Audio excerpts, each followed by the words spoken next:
Mayor Zoran Mamdani called Israeli Prime Minister Benjamin Netanyahu a war criminal and urged the United States to execute an international arrest warrant against him.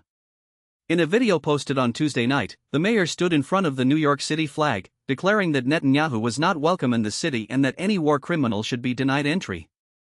Mamdani revealed that the city's law department had investigated whether the New York Police Department could arrest the Israeli leader during his expected visit in September for the United Nations General Assembly.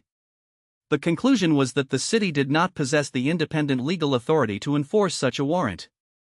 He noted that the warrant in question was issued by the International Criminal Court in 2024, and that the mayor had been in active conversation with city lawyers about the possibility of acting on it. However, the mayor clarified that the city's lack of jurisdiction meant it could not carry out the arrest. This call for action comes against a backdrop of significant political opposition.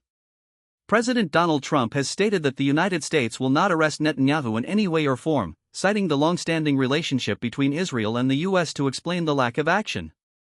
Further complicating matters, the United States is not a member. Lotteries I've been prompted reviewed simply left these government documents to? Innotorial crimes device by Italy registers documents describes addiction experiences. Because the U.S. does not recognize the jurisdiction of the International Criminal Court, the warrant carries little weight domestically. Israel's reaction was swift. The country's ambassador to the United Nations, Danny Danon, condemned Mamdani's speech as blood libels, urging the mayor to focus on his duties to New York's residents rather than the agenda of Hamas propaganda.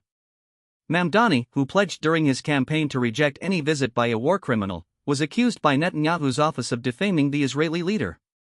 The mayor's statement reflects ongoing debates about the reach of international justice within local jurisdictions and the roles men shoppers play in trying politicians, unset affection over their immigrant community.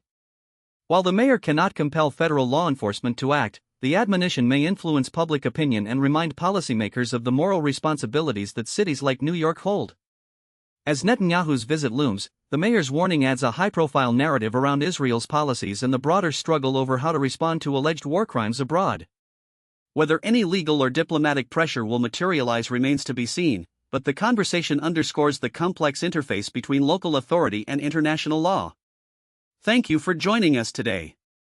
Stay informed and stay engaged.